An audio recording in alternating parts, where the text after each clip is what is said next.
যশোরে পুলিশের ক্ষমতা ও নিজের বাহিনী দিয়ে জমি দখল, অপহরণ, নির্যাতন ও মামলা দেওয়ার মতো অনেক অভিযোগ রয়েছে এপিবিএনের অতিরিক্ত পুলিশ সুপার ফখরুল হাসানের বিরুদ্ধে। চাকরির পাওয়ার কয়েক বছরের মধ্যেই ধরাকে সরা জ্ঞান করে বিপুল অর্থে বৈভবের মালিক হয়েছেন তিনি, যদিও কৌশলে প্রায় সব সম্পদের মালিক করেছেন তার মাকে। ২০২২ সালের ১৪ এপ্রিল ৩০ লাখ টাকা ও ১০ ভরি স্বর্ণালংকার চুরির অপবাদে তুলে নিয়ে যাওয়া হয় ঝিকরগাছার কাশীপুর গ্রামের পল্লী চিকিৎসক শাহজাহান ও তার নবম শ্রেণী পড়ুয়া ছেলে রায়হান কবিরকে। ভুক্তভোগীদের অভিযোগ, ফখরুলের নির্দেশে বাবার সামনেই বেঁধে ছেলের গোপনাঙ্গ সহ স্পর্শকাতর জায়গায় সূচ ও কলম দিয়ে চালানো হয় নির্যাতন। ২ দিন আটকে রেখে অমানবিক এই নির্যাতন শুধু ফখরুলের পছন্দের জায়গা লিখে নেওয়ার জন্য। মাথায় কাঁচের গ্লাসটা আঘাত করছিল, তারপরে আমার পাশায় কলম ফুটাইছিল এবং পুরো সঙ্গে আঘাত করছিল।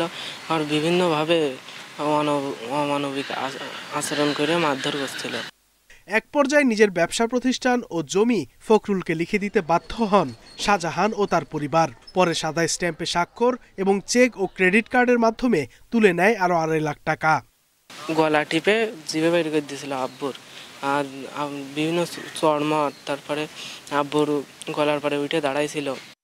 এতেও শান্ত হয়নি ফখরুল। কেরানীগঞ্জে র্যাবে থাকা অবস্থায় ২০২৩ সালের ১৯ জানুয়ারি ঢাকার একটি ডাকাতি মামলায় শাহজাহানকে ফাঁসিয়ে দেয় ফখরুল। অথচ জীবন জীবিকার তাগিদে ঘণ্টা পরেই মালয়েশিয়া যাওয়ার কথা ছিল শাহজাহানের। সে ব্যাংকে চেকটাও নিয়ে যায়, নিয়ে ডবল চেকে আমার স্বামী দিয়ে সই করায় নেই। এখন সেই এটিএম কার্ড মার্ড সব ওদের কাছে রয়েছে। এএসপি ফখরুল হাসান ও তার পরিবারের বিরুদ্ধে এ ধরনের নির্যাতন, মারধর, হামলার ঘটনায় অতিষ্ঠ এলাকাবাসী। মধ্যবয়সী মহিলার স্বামী আজকে যাত্রাবাড়ি থানার মামলায় জড়িত।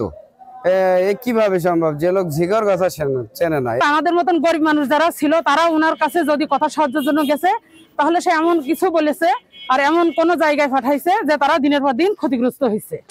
একজন পুলিশ কর্মকর্তার বাড়িতে নগদ ৩০ লাখ টাকা ও ১০ ভরি স্বর্ণালংকার থাকা নিয়ে সন্দিহান জনপ্রতিনিধিরাও। লোকমুখে যে দোকানে শুনেছি যে হ্যাঁ এটা হয়েছে, তার বাড়িতে চুরি চটকামি করেছে বা তার ধরে মারপিট করেছে, এগুলো শুনছি।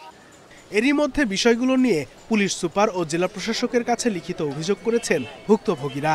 তদন্ত করে আইন অনুযায়ী ব্যবস্থা নেওয়ার আশ্বাস দিয়েছেন পুলিশ। আইনগতভাবে যেটা দেওয়ার দরকার, আইনগতভাবে যেটা করণীয় সেটা আমরা করবো তদন্ত সাপেক্ষে। ঠিক আছে। এএসপি ফখরুল হাসান ও তার পরিবারের রোষানলের শিকার হয়ে পল্লী চিকিৎসক শাহজাহান এখন মালয়েশিয়া প্রবাসী। তার মতো অনেকেই করছেন ফেরারি জীবনযাপন। Independent news.